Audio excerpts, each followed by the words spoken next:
আসসালামু আলাইকুম good people, আশা করি ভালো আছেন সবাই। আজকে আমি বানাবো হচ্ছে খ্যাপসা চিকেন।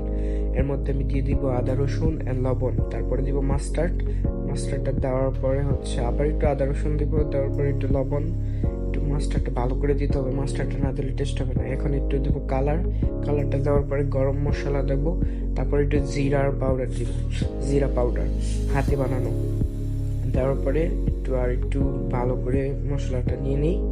নেওয়ার পরে ভালো করে মিক্স করব, ভালো করে 2-3 মিনিট মিক্স করার পরে এটাকে আমি এখন একটা কাইটা লেবু দিয়ে দেবো। লেবুটা ভালো করে চিপড়ে দিলে হচ্ছে কি টেস্টটা আসে, ওভেনে দিব তো এই জন্য টেস্টটা আসবে। এখন ভালো করে ডেকোরেশন করে নিই, সাজানোর পরে হচ্ছে আমি এটাকে ওভেনে দেবো। আর আমি এখানে ভেজিটেবল নিয়ে নিচ্ছি, আপনারা চাইলে দিতে পারেন। এই ভেজিটেবল নিচ্ছি হচ্ছে টমেটো, আর হচ্ছে পেঁয়াজ, মরিচ আর রসুনটা দেওয়ার কারণ হচ্ছে ফ্লেভারের জন্য, ফ্রাই হবে না এই জন্য ফ্লেভারটা দিলে একটু সুন্দর হয়, মানে টেস্ট আসে ফ্লেভারের জন্য রসুনটা দেওয়া। তারপর ভালো করে ডেকোরেশন করে নিই। এবার ডেকোরেশনের করাটা হচ্ছে মেন, কারণ ভালো করে পাকতে হবে। এখন ডেকোরেশন করার পরে আমি এটাকে আধা ঘন্টার জন্য ফ্রিজে রেখে দিব, কারণ মশলাটা ভালো করে বসবে চিকেনটার মধ্যে।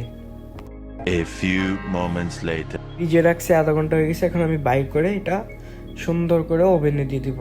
বড় ওভেন তো, তাহলে একটু স্লোভাবে দিব তো যাতে চিকেনটা না পড়ে। তো স্লো এই জন্য দেবো, চিকেনটা পুড়ে যায় আসলে অ্যাকচুয়ালি এই জন্য।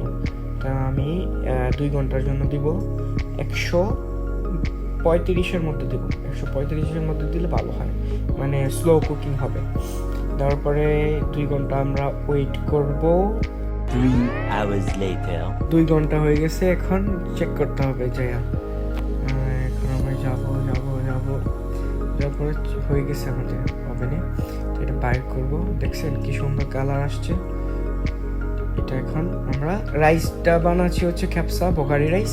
এটা আরেকদিন আমি দিয়ে দেবো না আপনাদের মেনুটা কিভাবে বানায়, রেসিপিটা আমরা আরেকদিন দিয়ে দেবো। খ্যাপসাটা অনেক বানানো সহজ, পোলাওয়ের মতোই বানাতে হয়। এখন আমি ডেকোরেশন করব সুন্দর করে, ভেজিটেবলগুলো দিয়েছি ডেকোরেশন করার জন্য। চিকেনটা নামিয়ে নিলাম, ভালো করে সুন্দর করে ডেকোরেশনটা করতে হবে। ডেকোরেশনটা হচ্ছে মেন, আপনি খানা যেভাবে বানান প্রবলেম নাই, ডেকোরেশনটা সুন্দর করতে হবে। ওকে গাইস, ভালো থাকবেন, আশা করি আপনারা সবসময় আমাকে সাপোর্ট করবেন। অ্যান্ড নতুন নতুন ভিডিও পাওয়ার জন্য আমার পেজটা ফলো করে রাখবেন অ্যান্ড লাইক করে রাখবেন। Thank you.